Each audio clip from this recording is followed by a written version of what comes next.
بسم الله الرحمن الرحیم. قدرمنو لیدونکو او اوریدونکو او ګرانو هیوادوالو، سلامونه او احترامات مې ومنئ.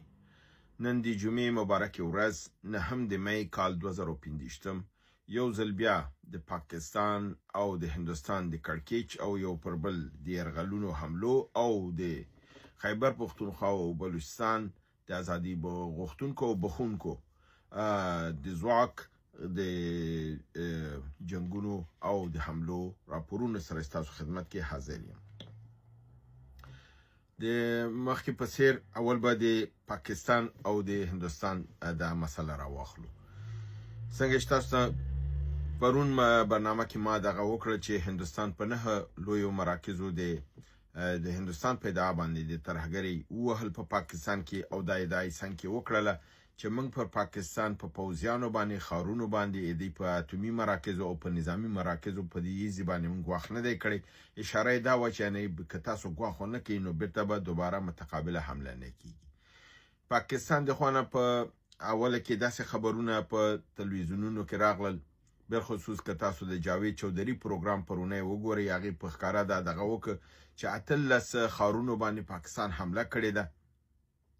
او دا خارونه په میزایلونو باندې وهلې دي.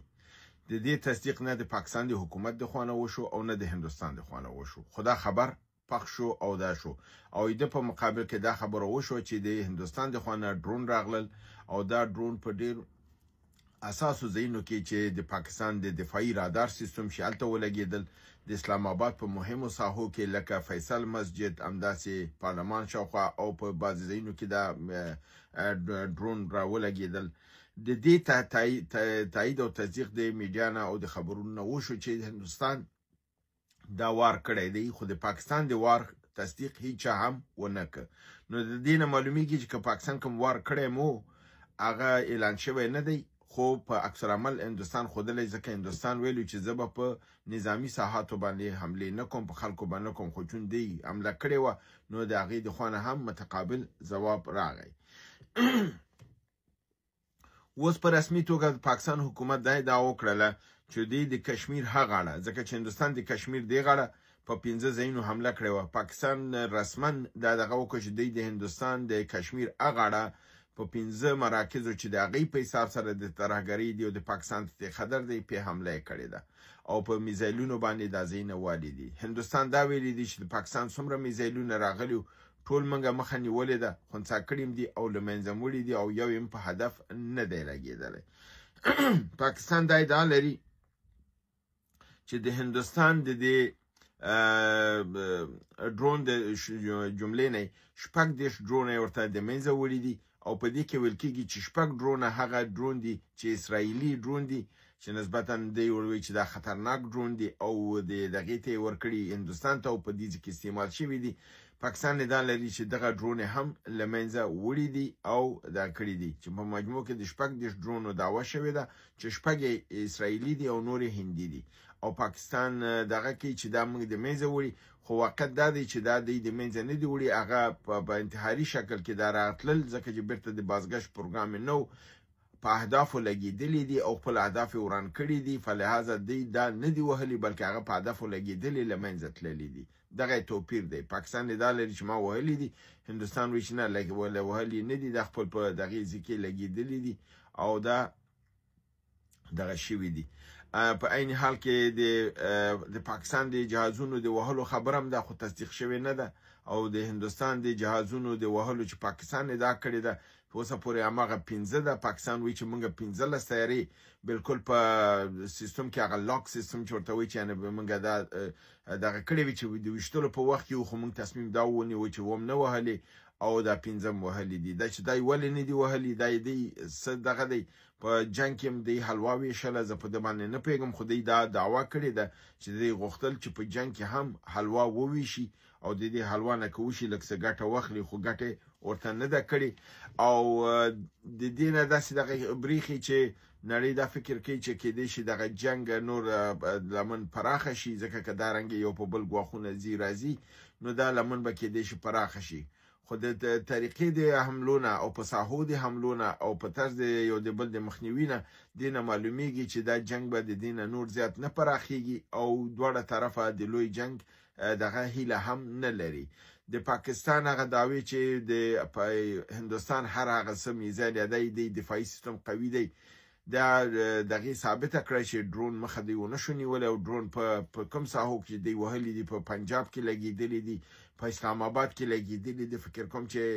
یو دوه په دغه تم استول شوی دي سنت کراچۍ خواته الته هم لګېدلې دي او د پاکستان مخه نه د نیولې چې دا د پاکستان د سیستم ناکامي خي او د دې مشکلات خي چې د غټ ستونزه لري.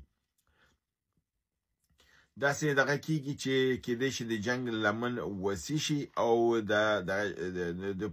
امریکای د خوانه هم لابي پکې روانه ده د ترکیه د خوانه هم ده او همچنان د چینایانو د خوانه هم ده او خپل دواړه طرف هم فکر کوم یو د بل ته ګواخ کوي خو هغه ګواخ نه کوي چې کوم یو د باعث نابودي او د منځوړلو یو د بل شي. زه فکر کوم چې پام دغه لږ زره یو د بل د اختارونو سره دی به اکتفا وکړي او د جنگ به فلحال لپاره پام دغه ځای متوقف شي تر څو هر یو خپل هغه کم سیاسي او ستراتیژیک برنامه چې لري هغه ترلاسه کړي یا خطرونه لري کې بیا کې دی شي دوباره یو بل ګواخ لپاره یو بل نو حمله لپاره یو بل په مقابل کې آماده شي.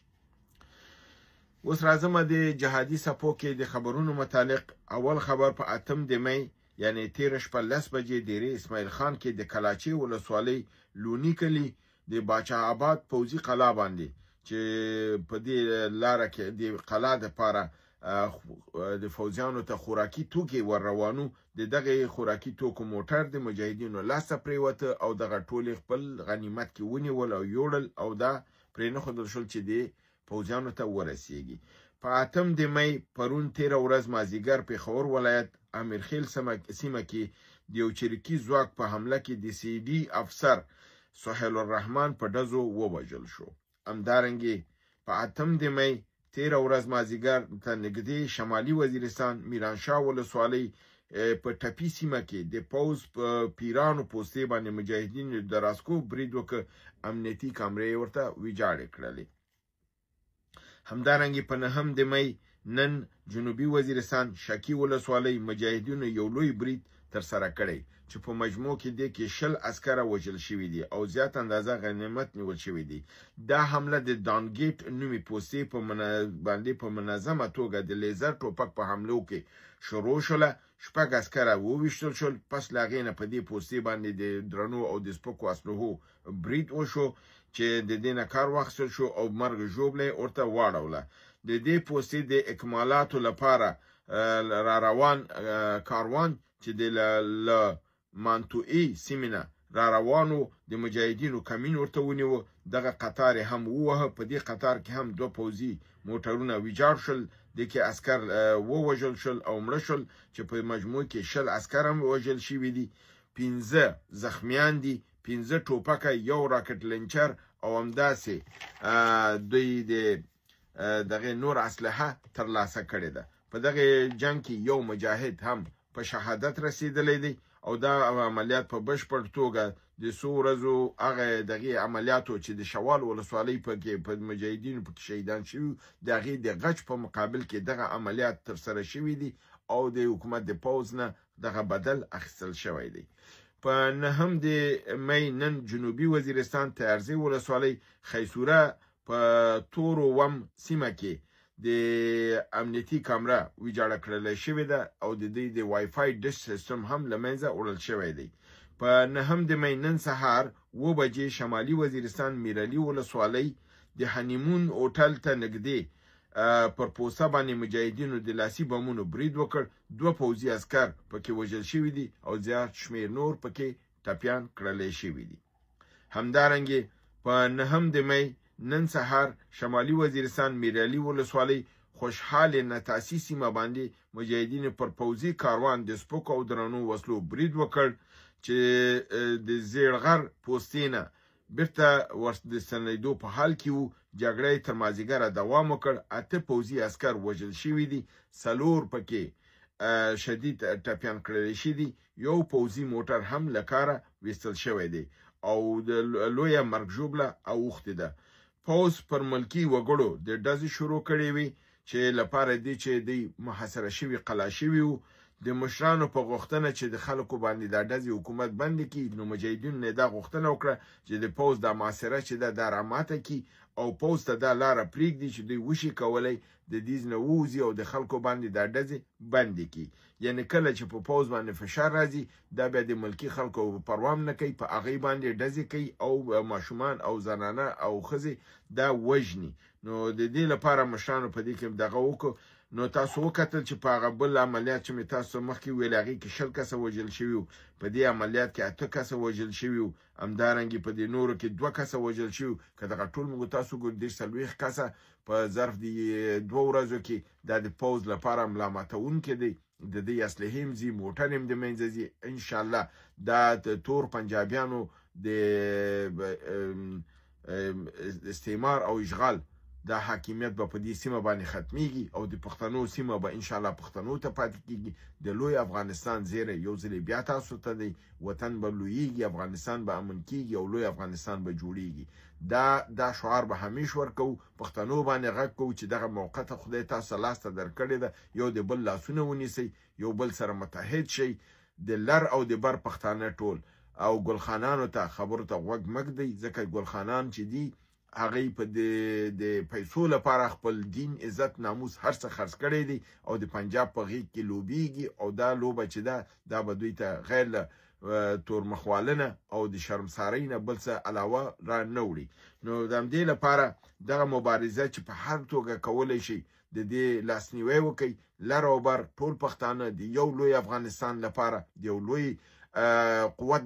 د پښتنو او زمونږ د نورو اقوامو لپاره چې افغانستان له خیره جوړ شي او زمونږ ګرمو اوبو ته لاره پیدا کړو او دغه ګرمې اوبه چې دي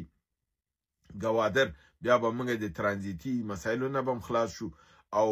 که امریکا په سیمه کې د امنیت لپاره راځي دغه سره به هم یو قرارداد امنیتي وشي انشاءالله او سیمه به د پرمختیا خواته لاړ شي او په تاریخ په نړۍ کې به یو لوی افغانستان د لوی د پښتنو یو مملکت به دلته جوړ شي. په همدې هیله باندې تاسو په لوی رب العزت سپارم. وما علینا الا البلاغ.